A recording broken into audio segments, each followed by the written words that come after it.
atau memiliki hukum hadiah. Kalau hibah itu diberikan tanpa ganti berarti dianggap hadiah, memiliki hukum hadiah dalam segala yang sudah berlalu. Artinya kita sudah membahas masalah hadiah kan. Pertama disyariatkan menerima hadiah dan membalasnya, begitu juga hibah. Lalu kata Imam Syukani ketika membahas masalah hadiah, boleh menerima dan membalas hadiah antara muslim dan kafir, begitu juga hibah. Lalu tidak boleh menarik kembali hadiah, maka begitu pula hibah. Dan wajib menyamakan pemberian hadiah kepada anak-anak. Tidak boleh dibedakan antara satu anak dengan anak lain dari sisi nominalnya. Itu hadiah, begitu juga hibah. Lalu menolak hadiah tanpa alasan syar'i yang dibenarkan syariat, hukumnya makruh, begitu juga hibah. Ya, berarti sama sebenarnya hibah dan hadiah. Makanya kalau kata Al-Allamah Siddiq Hasan Khan, sebenarnya hadiah dan hibah itu sama. Adapun perbedaan apa yang membedakan antara hadiah dengan hibah ini istilah baru saja. Sebenarnya kalau di zaman dahulu tidak dibedakan antara hadiah dengan hibah. Nah itu kalau misalkan hibah diberikan tanpa ganti. Adapun wa in kanat bi'iwadin faya bai'un walaha hukmu. Tapi kalau hibah ini diberikan dengan ganti, maka itu namanya jual beli dan memiliki hukum jual beli. Ya, jadi kenapa perlu sebutin begini? Karena bisa jadi orang Arab di zaman sekarang atau suatu zaman menyebut jual beli dengan hibah. Saya hibahkan HP ini ke kamu, harganya 1 juta. Asalnya kalau namanya hibah kan tidak ada. Nah, tapi bisa jadi di suatu zaman istilah jual beli dinamakan hibah. Maka kalau misalkan seorang menyatakan saya hibahkan HP ini kepadamu, harganya 1 juta. Ini pada hakikatnya bukan hibah tapi apa? Jual beli. Ya, ini perlu dijelaskan oleh Syekh. Karena perubahan zaman kadang mengubah juga istilah, Bapak. Bisa jadi zaman dahulu hibah itu cuma pemberian gratis tanpa ganti. Nah, mungkin suatu zaman hibah itu jual beli. Orang nyebutnya jual beli dengan sebutan hibah. Nih saya hibahkan kepada kamu harganya 1 juta. Maksudnya apa? Jual beli. Maka kalau hibah ini tanpa ganti, nih untuk kamu, saya hibahkan ini untukmu, berarti dianggap hadiah. Tapi kalau misalnya nih saya hibahkan untukmu, harganya 1 juta, dianggap jual beli gitu ya. Nah itu. Lalu terakhir kita sudah sampai pembahasan yang disebutkan oleh Imam Asy-Syaukani, wal umrah wa rukbah tujibanil milka lil mu'mari wal murqabi wa li'aqibihi min ba'dihi la ruju'a fiha. Umrah, rukbah berkonsekuensi perpindahan kepemilikan kepada orang yang mendapatkan keduanya. Umrah dan rukbah nanti kan kita bahas. Umrah dan rukbah ini, siapa yang melakukan umrah dan rukbah, maka konsekuensinya perpindahan kepemilikan kepada orang yang mendapatkan keduanya dan juga keturunannya, dan tidak bisa ditarik kembali. Nah ini umrah dan rukbah. Umrah itu seperti ucapan seorang, saya memberikan kepadamu HP ini selama kamu hidup atau selama saya hidup. Namanya umroh. Umroh itu diambil dari kata umur. Umur artinya apa? Umur, dari bahasa Indonesia. Saya amartuka, misalkan hadal jawal. Saya berikan kepadamu HP ini sesuai dengan umurmu atau sesuai dengan umurku. Nah ini namanya umroh. Saya berikan kepadamu selama hidupmu. Saya berikan kepadamu HP ini, atau biasanya gini, bukan HP, seringnya rumah. Saya berikan rumah ini kepadamu selama hidupmu atau selama hidupku. Ini namanya umroh. Adapun rukbah itu dari kata muraqabah, menanti-nanti. Maksudnya apa? Menanti kematian. Maksudnya begini, Saya berikan kepadamu rumah ini kalau kamu mati lebih dahulu daripada saya, berarti rumah ini kembali ke saya. Tapi kalau saya yang mati dulu sebelum kamu, berarti rumah ini jadi milikmu. Lah sobat ya, ini rukbah. Kalau umroh tadi ya sebenarnya sama, umroh dan rukbah sama. Makanya Imam Asy-Syaukani menyamakan antara umroh dan rukbah. Umroh tadi sekali lagi, saya berikan rumah ini kepadamu selama hidupmu atau selama hidupku. Sedangkan rukbah, ungkapannya saya berikan rumah ini kepadamu kalau engkau mati duluan, berarti rumah ini jadi milikku, kembali lagi jadi milikku. Tapi kalau aku mati duluan, berarti rumah ini terus jadi milikmu. Jelas ya? Ini umroh dan rukbah. Loh, kenapa? Apakah ada yang seperti ini di zaman kita? Bisa jadi. Ini sebenarnya umroh dan rukbah ini ada di zaman jahiliyah. Datanglah Islam mengatur umroh dan rukbah. Jelas ya? Jadi ini praktek udah ada di zaman jahiliyah, umroh dan rukbah. Makanya Islam datang untuk mengatur, merapihkan gitu. Nah itu umroh dan rukbah. Jadi di sini kata Imam Asy-Syaukani, kalau ada orang yang mempraktekkan umroh dan rukbah, saya berikan rumah ini kepadamu selama engkau hidup atau selama aku hidup, atau rukbah, saya berikan rumah ini kalau kamu mati duluan kembali kepadaku, kalau aku mati duluan kembali jadi milikmu. Nah siapa yang melakukan dua ini, maka barang yang diberikan jadi milik orang yang diberikan tadi itu. Dia berikan umroh dan rukbah, dan juga bagi keturunannya setelahnya, dan tidak bisa ditarik kembali. Jelas? Kalau misalkan saya berkata kepada ada bapak di sini, ini rumah ini saya berikan kepadamu selama saya hidup atau selama kamu hidup atau selama saya hidup lah. Nah, berarti ketika saya ngomong itu, rumah ini otomatis jadi milik dia dan jadi milik keturunannya. Begitu juga kalau melakukan rukbah tadi, saya berikan rumah ini kepadamu. Kalau engkau mati duluan, jadi milikku kan? Kalau aku mati duluan, jadi milikmu. Nah, siapa yang sudah mengucapkan demikian, maka otomatis rumah itu jadi milik dia. Nggak bisa lagi kembali kepada yang beri. Jelas ya? Apa dalilnya? Imam Asy-Syaukani menyebutkan dalilnya di sini.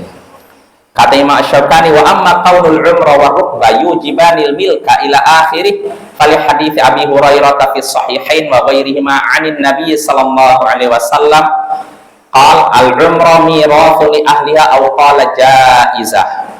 Adapun umrah rukbah ini berkonsekuensi perpindahan kepemilikan sampai akhirnya, maksudnya kepada orang yang diberikan. Itu berdasarkan hadits Abu Hurairah dalam Sahih Bukhari Muslim dan selainnya dari Nabi Sallallahu Alaihi Wasallam. Beliau bersabda, umroh ini adalah warisan bagi orang yang diberikan. Bagi orang yang diberikan, warisan bagi keluarga yang diberikan, orang yang diberikan. Umroh, kalau saya memberikan kepada seorang rumah tadi, maka kalau orang yang meninggal itu jadi milik warisannya. Jelas apa ya? Ini kata Nabi. Atau Nabi menyatakan itu boleh. Nah, dalam riwayat lain, Sahih Bukhari juga dari Jabir, Jabir berkata, qadha Rasulullah sallallahu alaihi wasallam bil umrah liman wuhibatlah. Rasulullah sallallahu alaihi wasallam memutuskan umrah, pemberian kayak tadi, itu bagi orang yang diberikan. Artinya tidak bisa ditarik kembali. Nah, dalam riwayat lain juga, dalam riwayat Muslim ini lebih menguatkan perkataan Imam Asy-Syaukani, faman umira umrah, faman a'mara umrah, fahiya lilladzi umira hayyan wa maitan wa li'aqibih. Siapa yang memberikan umrah itu tadi saya berikan kepadamu selama hidupmu atau selama hidupku. Siapa yang memberikan umrah, maka itu jadi milik orang yang diberi, baik dia hidup maupun mati, dan juga bagi keturunannya. Ya. Jadi kalau terlanjur mengucapkan demikian, maka itu dianggap hibah. Yang namanya hibah bisa ditarik kembali.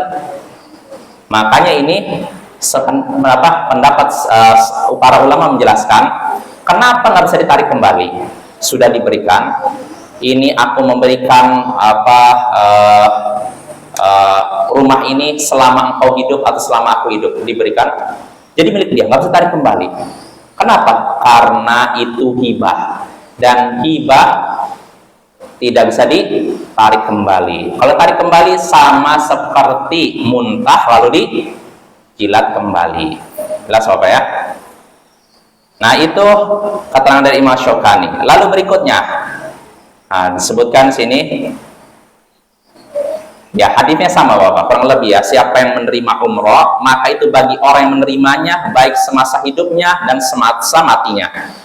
Maka kata Nabi, la turqibu, kalau gitu jangan melakukan rukbah atau umroh. Man arqaba syai' fahuwa sabilul miras. Siapa yang memberikan sesuatu, rukbah atau umroh, maka itu menjadi milik ahli warisnya. Itu jadi kalau sudah diberikan, maka itu jadi bisa diwarisi untuk keturunannya. Tidak bisa lagi diambil oleh yang memberikannya. Nah, itu masalah umroh dan rukbah. Tapi perlu kita ketahui, ada rinciannya sebenarnya. Dan ada perbedaan pendapat di antara ulama dalam hal ini. Jadi masalah umroh dan rukbah, insya Allah jelas tadi ya. Umroh artinya memberikan sesuatu dengan perkataan aku berikan kepadamu selama engkau hidup atau selama aku hidup. Itu jelas maknanya. Kalau rukbah menanti kematian. Maksudnya apa? Masing-masing di antara dua pihak menanti. Kalau saya berikan ini kepadamu, kalau kamu mati duluan, ini kembali kepadaku. Kalau aku mati duluan, ini berarti jadi terus milikmu. Nah, artinya dua pihak artinya nunggu siapa mati duluan, ya kan? Nah, ini akad di zaman jahiliyah begitu Bapak ya. Nah, lantas bagaimana statusnya dalam Islam? Nah, perlu kita ketahui ada rincian disebutkan oleh Al-Hafidz Ibnu Hajar dan Imam An-Nawawi.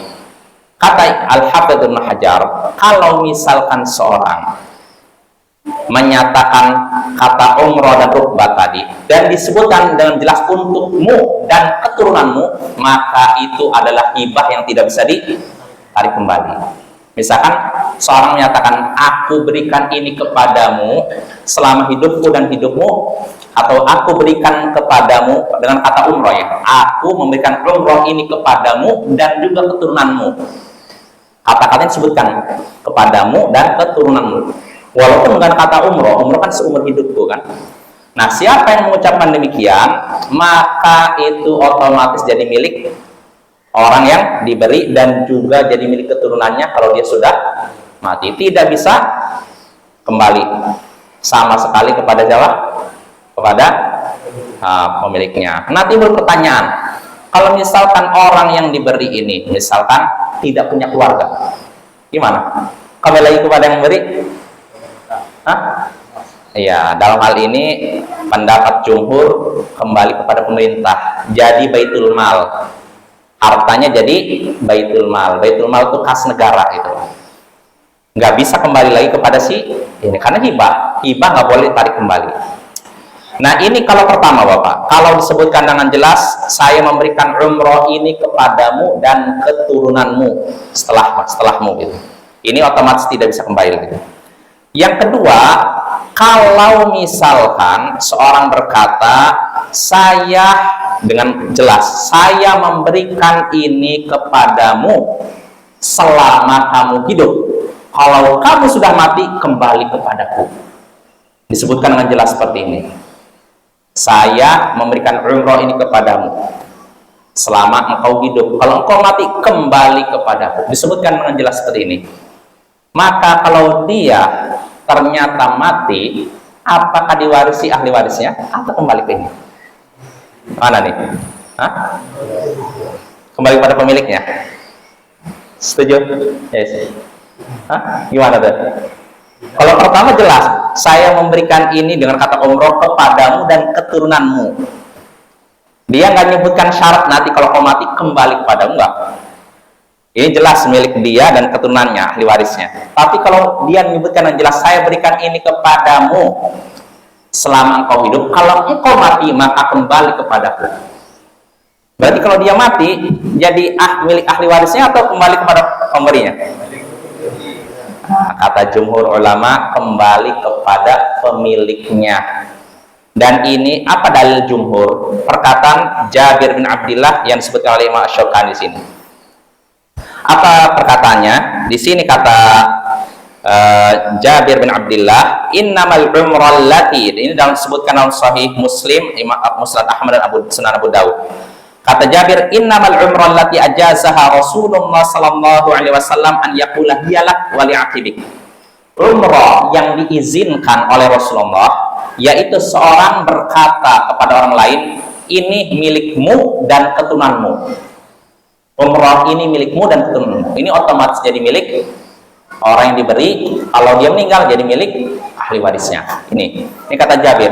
Fa amma idza qala hiya laka ma'ishta fa innaha tarji'u ila sahibiha. Adapun kalau ia berkata kepada orang tersebut, ini milikmu selama kamu hidup. Selama kamu hidup, artinya kalau sudah tidak hidup, kembali kepada, maka otomatis kalau sudah mengatakan demikian, ini kembali lagi kepada, nah jelas apa ya? Dan inilah pendapat mayoritas ulama. Walaupun ada para ulama menyatakan enggak, tetap mau ngomong ini kembali, kalau kamu mati kembali kepadaku, otomatis jadi milik. Ada yang menyatakan demikian, tapi mayoritas ulama, dan ini dikuatkan oleh Al-Hafidz Ibnu Hajar, kalau memang orang yang memberi menyebutkan dengan jelas, saya berikan ini kepadamu selama engkau hidup, maka kalau dia meninggal langsung, pertanyaan kenapa? Bukankah hibah nggak boleh tarik lagi? Dan akan syarat, bukankah syarat kalau bertentang jual beli batil? Kan ada jual beli dengan syarat, boleh nggak? Saya beli ini dengan syarat saya bisa menempati rumah kamu, boleh nggak? Nggak boleh kan? Kita bahas. Ini hibah. Bagaimana nih? Boleh nggak kira-kira? Kalau yang pertama jelas, saya berikan ini kepadamu dan keturunanmu, otomatis dia jadi milik dia, nggak bisa dibalik lagi, ditarik lagi. Tapi kalau ini menyatakan saya berikan kepadamu selama kamu hidup. Nah, kata mayoritas ulama, kalau memang demikian, kalau dia meninggal, ya dibalik lagi.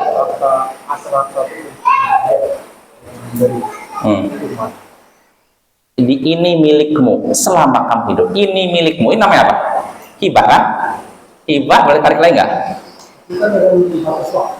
Ada waktu. Makanya sebagian ulama menyatakan ini syarat yang batil. Beri, tapi kok dikasih syarat selama kamu hidup? Ini batil. Makanya apa? Otomatis kalau dia ngomong gitu udah milik orang yang diberi, nggak bisa balik lagi. Kalau dia meninggal jadi milik keturunannya. Nah itu kata Al-Hafidz Ibnu Hajar, itu pada hakikatnya meminjamkan, bukan hibah. Walaupun bisa jadi perkataannya hibah. Makanya Bapak, kita jangan terkecoh dengan perkataan, dengan lafal, dengan lafal suatu perkataan yang kita lihat maksudnya apa, maksud orang ini apa. Bisa jadi orang yang saya hibahkan untukmu ini 1 juta, maksudnya apa ini? Jual, walaupun dia ngomong hibah, jangan terkecoh, hibah makasih ya, padahal 1 juta. Ya doa alhamdulillah, mana uangnya 1 juta? Saya nggak ada uang, nggak bisa gitu. Makanya kita jangan tertipu, bukan terkecoh dengan lafalnya, tapi maksud orang beri itu apa. Nah begitu juga tadi, orang ketika menyatakan ini untukmu, misalkan kata aku hibahkan rumah ini untukmu selama engkau hidup, berarti ini namanya pemberian sementara kan? Nah itu namanya apa? Peminjaman, bukan hibah. Karena kalau hibah bukan sementara, seterusnya. Jelas ya? Nah ini pendapat jumhur, walaupun ada sebagian ulama yang enggak. Kalau walaupun dia menyatakan ini saya berikan kepadamu selama kau hidup, sebagian ulama menyatakan tetap jadi milik orang yang diberi. Kalau dia meninggal jadi milik ahli warisnya, tidak kembali kepada ini. Ini pendapat sebagian ulama. Tapi mayoritas ulama menyatakan apa? Kalau dia menyatakan demikian, jadi kembali lagi pada ini. Karena pada hakikatnya bukan hibah, tapi apa? Peminjaman ya. Nah itu kalau jelas. Soal jelas Bapak ya, ada 3. Jadi dirinci jadi 3. Pertama, kalau orang ini berkata ini saya hibahkan ini untukmu dan keturunanmu, bisa ditarik lagi? Enggak. Walaupun menggunakan kata umroh atau apapun, pokoknya jadi milik dia dan keturunannya. Dan kedua, kalau misalkan seorang berkata ini menjadi milikmu selama engkau hidup, bisa balik lagi? Bisa balik lagi kepada pemiliknya. Ini menurut jumhur, mayoritas ulama. Tapi sebagian kecil ulama menyatakan enggak, jadi milik orang yang berikan ini selamanya atau keturunannya. Ini yang kedua. Lalu yang ketiga, kalau cuma disebutkan ini jadi milikmu, titik, nggak disebutkan ini jadi milikmu dan keturunanmu. Nah, maka bagaimana? Jadi milik dia bisa diambil lagi nggak? Hah? Gimana Pak? Apa? Jadi kalau dia meninggal bisa ditarik lagi? Ah, iya betul. Kata Al-Hafidz Hajar, kalau misalkan dia menyatakan ini jadi milikmu, nggak disebutkan keturunanmu, maka jadi milik dia. Kalau dia meninggal jadi milik. Jelas apa ya? Kalau yang pertama kan disebutkan ini jadi milikmu dan keturunanmu, ini jelas milik dia. Kalau dia meninggal jadi ahli waris, milik ahli warisnya. Tapi kalau disebutkan ini cuma rumah ini milikmu, titik, tidak disebutkan keturunanmu, maka ini pun dianggap yang pertama tadi. Iya, maka jadi milik orang yang diberi. Nanti kalau dia meninggal jadi milik ahli warisnya, gitu ya. Nah, itu rincian tentang umroh dan rukbah ya. Walaupun sekali lagi ada perbedaan pendapat, cuma supaya kita mudah memahami diri jadi tiga aja.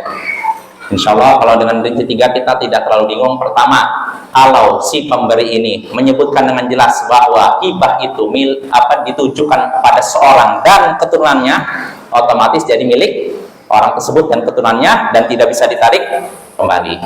Tapi kalau dia berkata ini milikmu selama hidup, maka kalau dia mati bisa balik lagi pada pemberi. Lalu ketiga, kalau cuma berkata ini milikmu, maka ini juga jadi milik dia dan juga keturunannya. Jelas apa ya? Walaupun perlu kita akui, ulama ada yang menyatakan tidak boleh semuanya. Tapi kalau dirinci tadi, insya Allah jelas yang tidak boleh itu ditarik kembali yang 1, 3. Kalau yang 2 diperbolehkan ya. Nah, itu tentang pembahasan umroh dan rukbah. Selesai, berarti kita masuk kitab baru setelah kitabul hibah. Kitab hibah yaitu kitabul aiman, kitab tentang sumpah ya. Apa fungsi sumpah, Bapak? Apa fungsi sumpah? Untuk menguatkan. Artinya gini, kalau kita berkata saya melihat ada kebakaran di puro, bisa jadi orang dengar, oh iya, agak meragukan ucapan saya. Tapi kalau dengan sumpah, demi Allah saya menyaksikan kebakaran di puro, orang oh iya, nah, jadi menguatkan. Nah, itu fungsi sumpah, untuk menguatkan perkataan yang kita ucapkan. Nah, seperti apa sumpah yang disyariatkan dan seperti apa sumpah yang terlarang? Nah, inilah yang akan disebutkan oleh Imam Asy-Syaukani dalam kitab ini, Kitabul Aiman, kitab tentang sumpah. Kata Imam Asy-Syaukani rahimahullah, al-halifu innama yakunu bismillahi ta'ala aw sifatin lahu wa yahrumu bi ghairi dzalik. Bersumpah itu hanya boleh dengan nama Allah atau dengan sifatnya dan diharamkan selain itu. Bersumpah hanya boleh dengan menyebut nama Allah atau sifatnya dan diharamkan selain itu. Diharamkan selain apa? Nama dan sifat Allah ya. Apa dalilnya bersumpah hanya boleh dengan nama Allah? Itu jelas kata Imam Asy-Syaukani di sini, amal halifu bismillahi azza wajalla fa zahir. Adapun bersumpah dengan nama Allah, maka itu sudah sangat jelas. Kita udah tahu lah dalam ayat-ayat Al-Qur'an, dalam hadis sudah disebutkan. Bersumpah dengan nama Allah seperti apa, Bapak? Ya, demi Allah, atau demi apa? Demi Ar-Rahman, demi Ar-Rahim, demi apa lagi? Demi Al-Aziz, demi Al-Quddus. Nah, ini boleh ya, itu diperbolehkan. Wa amma sifatun lahu, adapun bersumpah dengan sifatnya, fali halifi sallallahu alaihi wasallam bi muqallibil qulub kama fi hadits Ibnu Umar fi sahih Bukhari wa ghairihi. Adapun bersumpah dengan menyebut sifatnya, sifat Allah, maka itu berdasarkan sumpah Nabi dengan menyebut muqallibal qulub, yang membolak-balikan hati. Sebagaimana dalam hadis Ibnu Umar dalam Sahih Bukhari dan selainnya, Ibnu Umar berkata, kana aktsaru ma kana Nabi sallallahu alaihi wasallam yahlif la wa muqallibal qulub. Nah ini kata Ibnu Umar, sumpah yang banyak disebutkan oleh Nabi yaitu tidak demi yang membolak-balikan hati. Demi yang membolak-balikan hati. Siapa yang membolak-balikan? Allah. Di sini apakah disebutkan nama? Tidak, sifat. Karena Allah membolak-balikan hati. Jelas apa ya? Kalau sifat itu seperti Allah, demi Allah. Misalkan demi Ar-Rahman, demi Al-Aziz, demi Al-Quddus, demi Al-Malik. Ini nama. Tapi kalau sifat demi yang membolak-balikan hati. Nah, ini boleh. Atau misalkan sifat apa? Demi yang mencintai orang-orang beriman. Boleh nggak? Boleh kan? Karena di antara sifat Allah apa? Yang mencintai orang yang beriman. Atau demi yang ada di atas arsy. Boleh nggak?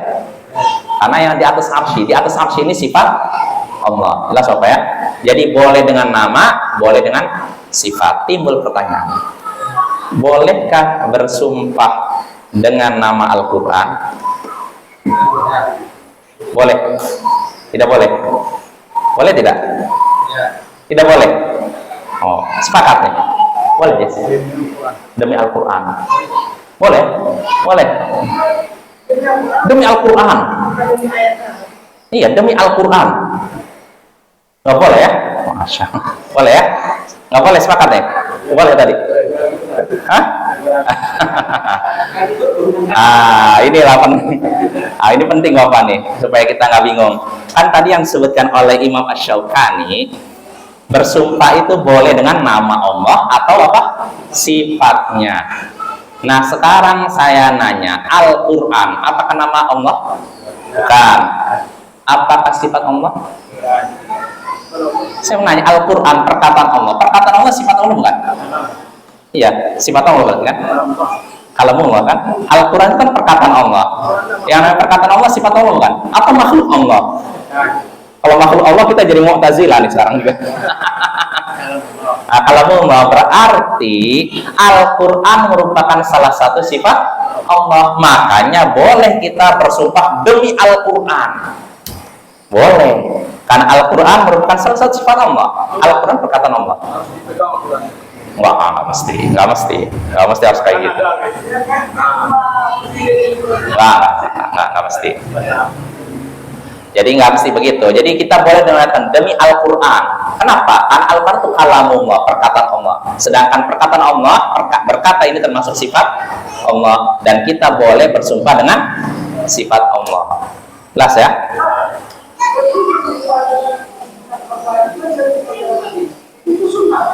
Apanya? Itu sudah disebutkan dalam Al-Quran. Yasin wal Qur'anil Hakim.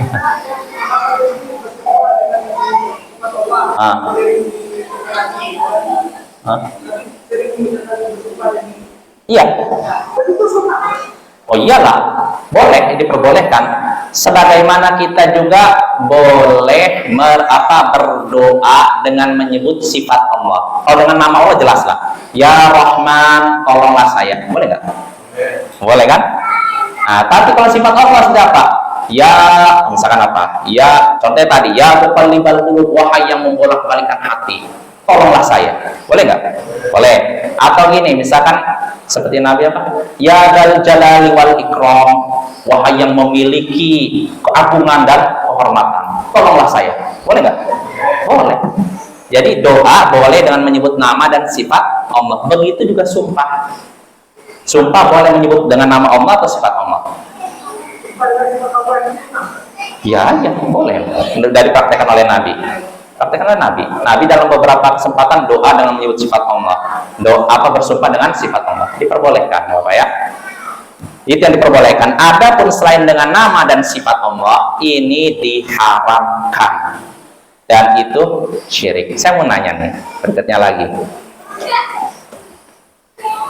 Ka'bah ini mulia tidak? Mulia ya. Boleh nggak kita bersumpah demi Ka'bah?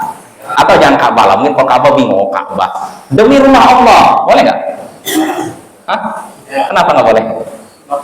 Makhluk. Kita nggak boleh bersumpah dengan makhluk. Kita hanya boleh dengan nama Allah atau sifat Allah, bukan dengan makhluk Allah, ciptaan Allah. Iya, nggak boleh. Jadi nggak boleh bersumpah dengan ciptaan Allah. Yang boleh hanya dengan nama Allah dan sifat Allah. Kalau nama dan sifat Allah boleh.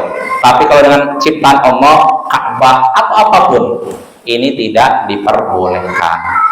Apapun itu, walaupun dengan Rasul.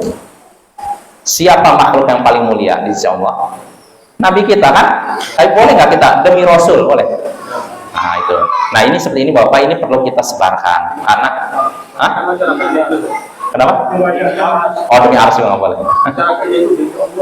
Iya nggak boleh, nggak boleh. Dan itu kebiasaan di sebagian masyarakat kita bermudah-mudahan demi Allah dan Rasul. Nggak boleh itu, haram itu. Karena sudah menyandingkan Allah dengan Rasulnya, itu syirik. Walaupun orang yang mengucapkannya tidak berniat, ya tapi itu kesalahan yang harus ditegur. Jadi ini banyak Bapak ya, ini yang perlu kita sebarkan supaya umat tidak terjatuh dalam kesalahan. Karena ini fenomena seperti ini bukan cuma di Indonesia, di beberapa negara Arab pun ada yang seperti itu. Karena apa? Jahil. Apa jahil? Kebodohan. Ketika ilmu tidak tersebar, maka yang muncul kebodohan, sehingga akhirnya bermudah-mudahan, bukan bermudahan, orang nggak tahu kalau itu diharamkan, padahal diharamkan. Nggak boleh ya. Sampai yang lucu, yang mungkin saya pernah cerita, ada seorang ustadz di Mesir cerita ke saya, ada seorang Mesir melamar di Jamiah Islamiyah, Universitas Islam Madinah. Ditanya, udah dikasih pertanyaan, selesai. Di akhir pertanyaan, karena orang ini mungkin bisa jawab lancar, dikasih pertanyaan lancar. Terakhir ditanya oleh syekhnya, hal anta salafi? Apakah kamu salafi? Artinya kamu mengikuti manhaj salaf, akidah salaf? Pertanyaannya benar. Pertanyaan di setiap diberikan pertanyaan dia bisa jawab dengan benar. Hal anta salafi? Apa kamu salaf? Apa pengikut salaf? Maka apa jawaban orang itu? Nah, wallahi wa rasul. Udah pengujinya udah kagum, dijawab iya demi Allah dan Rasul. Nah inilah, ini di Mesir ya. Jadi lucu juga yang namanya kebodohan merajalela di Mesir, di Indonesia, di mana-mana ada Bapak ya. Maka tugas kita menyebarkan ilmu. Sampai-sampai ada seorang ustaz cerita juga yang lagi pernah belajar di Al-Azhar, Ustaz Indonesia, pernah ketemu. Beliau cerita juga, ini di Mesir juga. Kalau tadi kan masalah sumpah ya, ini masalah hadis. Jadi ada seorang pembawa acara mewawancarai seorang orang Mesir, ditanya, apa semboyan Anda selama ini? Semboyan artinya apa moto hidup Anda selama ini? Anda punya moto hidup nggak? Semboyan hidup tidak di dunia? Oh ada. Katanya, hiduplah engkau, beribadahlah engkau seakan-akan kau mati, dan bekerjalah engkau seakan-akan hidup selama di dunia. Pernah dengar kan? Pernah dengar apa ya?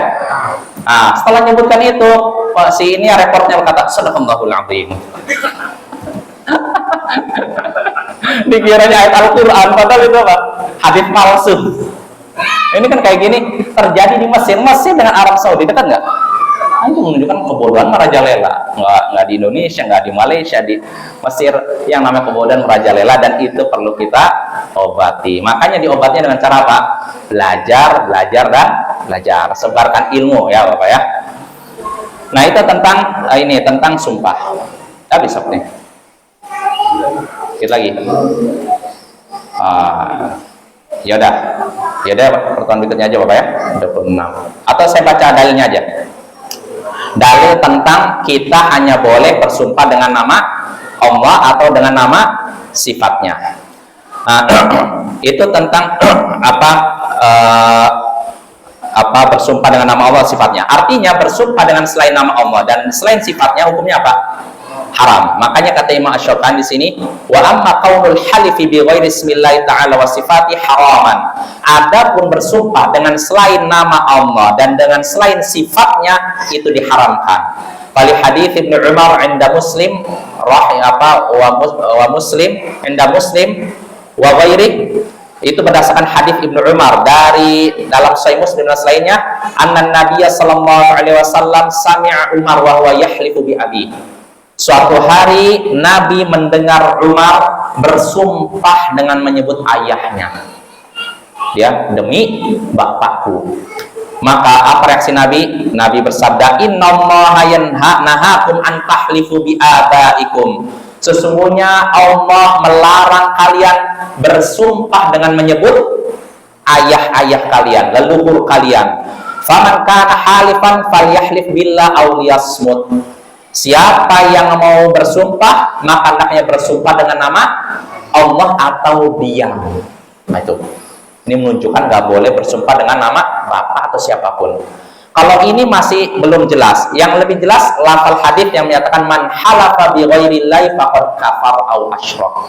Siapa yang bersumpah dengan menyebut selain Allah, maka sungguh ia telah kafir atau musyrik. Artinya dosa besar. Maka nggak boleh Bapak kita bersumpah dengan selain nama Allah siapapun itu, walaupun orang yang kita hormati seperti Nabi kita, apalagi selain Nabi ya.